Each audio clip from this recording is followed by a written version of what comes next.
नमस्कार छात्रों, मैं डॉक्टर आशीष शुक्ल, एसोसिएट प्रोफेसर भूगोल विभाग, बाबू शोभाराम राजकीय कला महाविद्यालय अलवर से हूँ और रूबरू हो रहा हूँ बीए पार्ट 3 फाइनल ईयर के बच्चों के साथ में। हमने पूर्व के वीडियो में अपने second paper geography of India पर बात की थी और इस क्रम में मैंने आपसे अनुरोध भी किया था कि महाविद्यालय के उस पर साइट पर जाएंगे आप लोग तो बहुत सारे गत सत्र के भी वीडियो आपको उपलब्ध मिलेंगे और आप नए प्रमोट होकर के आने वाले छात्र हैं, आपके हित के लिए हम ये जो नए वीडियो बना रहे हैं आप इनका भी लाभ लेंगे।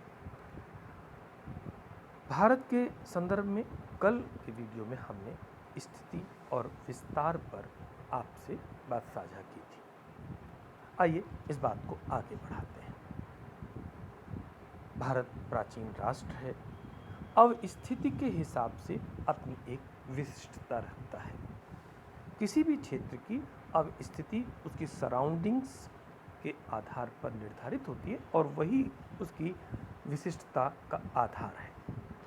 तो भारत दक्षिण पूर्व एवं दक्षिण एशिया के संदर्भ में अपनी विशिष्ट स्थिति रखता है। India in the context of south east and south Asia. Asia के प्राकृतिक एवं भू राजनीतिक बृहत प्रदेशों को सम्मिलित करते हुए इसे बृहत भौगोलिक प्रदेशों में विभाजित किया जा सकता है। इस दृष्टि से एशिया को 5 बृहत भौगोलिक भागों में सीमांकित करते हैं। वो हैं पश्चिम एशिया, वेस्ट एशिया जिसे कहते हैं, दक्षिण एशिया, साउथ एशिया, दक्षिणी पूर्वी एशिया, साउथ ईस्ट एशिया, पूर्वी एशिया, ईस्ट एशिया और साइबेरिया एशिया के रूप में, साइबेरियन एशिया के रूप में इन्हें हम पहचानते हैं।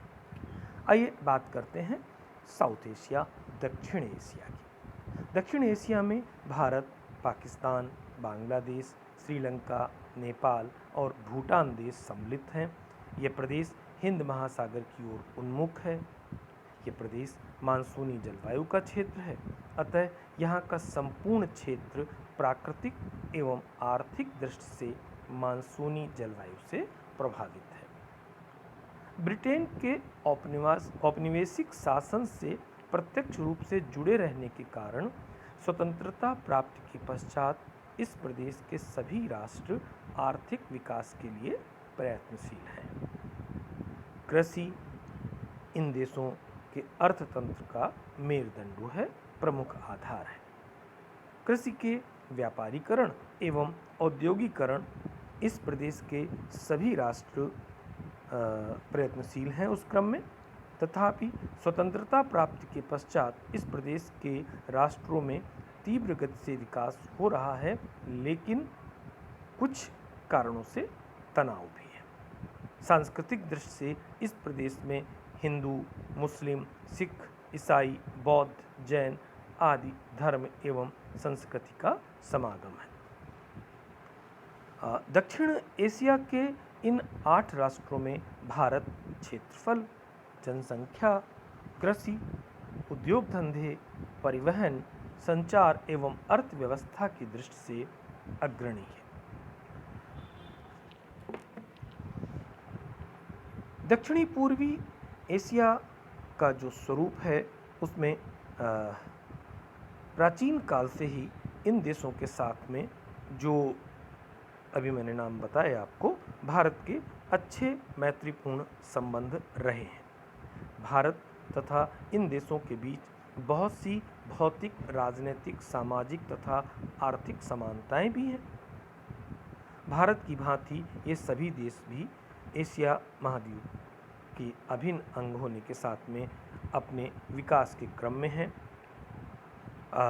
भारत की भांति लगभग इन सभी देशों में मानसूनी जलवायु का जो प्रभाव अंकित है उसके आधार पर यहाँ उपजाऊ मिट्टी के कारण इन देशों में चावल की गहन खेती होती है। भारत बुद्ध धर्म की जन्म भूमि है। यहाँ से बुद्ध धर्म दक्षिणी पूर्वी एशिया के कई देशों में गया था। दक्षिणी एशिया एक सुनिश्चित भौगोलिक इकाई है। जिसमें भारत सहित ये प्रमुख राष्ट्र जिनका नाम लिया मैंने अभी, पाकिस्तान, बांग्लादेश, नेपाल, भूटान आदि सम्मिलित हैं। समुद्र पार श्रीलंका हमारा निकटतम पड़ोसी है। इसे पाक जल डमरूमध्य का उथला समुद्री भाग भारत की मुख्य भूमि से अलग करता है। भारत के धनुष कोणीय तथा श्रीलंका के तलाईमनार के बीच केवल 32 किलोमीटर चौड़ा समुद्री भाग है। सन 1947 से पहले भारत, पाकिस्तान तथा बांग्लादेश एक देश भारत के अभिन्न अंग थे। विभाजन के फलस्वरूप पश्चिमी पाकिस्तान तथा पूर्वी पाकिस्तान भारत से अलग हुए और 1971 में पूर्वी पाकिस्तान पश्चिमी पाकिस्तान से अलग होकर के बांग्लादेश के रूप में एक नए राष्ट्र के रूप में उदित हुआ था। पाकिस्तान से भी हमारे ही अभिन्न अंग के रूप में रहे हुए हैं प्राचीन संबंध हैं, जो मोहनजोदड़ो तथा हड़प्पा की खुदाइयों से प्रमाणित सिंधु घाटी की सभ्यता में प्रतिलक्षित होते हैं। भारत में प्रवाहित होने वाली महान नदियां पाकिस्तान तथा बांग्लादेश को जीवन प्रदान करती हैं।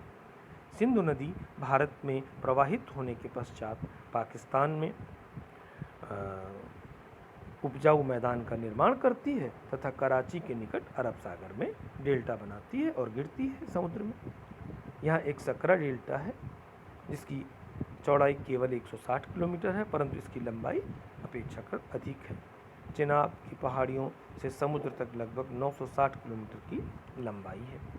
पूर्व की ओर गंगा तथा ब्रह्मपुत्र मिलकर विश्व का सबसे बड़ा डेल्टा निर्मित करती हैं। ये डेल्टा भारत के पश्चिमी बंगाल राज्य तथा बांग्लादेश में फैला हुआ है। भौगोलिक दृष्टि से भारत, पाकिस्तान तथा बांग्लादेश मिलकर एक बहुत बड़े भूभाग का निर्माण करते हैं, जिसे भारतीय उपमहाद्वीप की संज्ञा दी जाती है। पूरे उपमहाद्वीप को हिमालय पर्वत शेष एशिया से अलग करता है और इसे एक सुनिश्चित भौगोलिक स्वरूप प्रदान करता है। समस्त उपमहाद्वीप में उष्ण मानसूनी जलवायु है, जो इसे एक रूपता प्रदान करती है।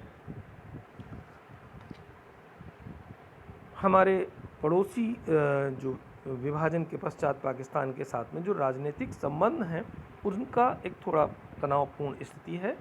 दोनों देशों के आर्थिक विकास में जो कई बार बाधक भी बनती है। ये हमारी साउथ ईस्ट एशिया के साथ में जो लोकेशनल बेनिफिट है, हमें भारतीय उपमहाद्वीप की जो संज्ञा उपमहाद्वीप सब कॉन्टिनेंट के रूप में जो स्थापित करते हैं, उस पर चर्चा हुई। अब स्थिति के आधार पर आगे की वीडियो में हम आपसे बात करेंगे नेबरिंग कंट्रीज़ पर, हमारे पड़ोसी राष्ट्रों पर, भारत की विविधताओं पर। धन्यवाद।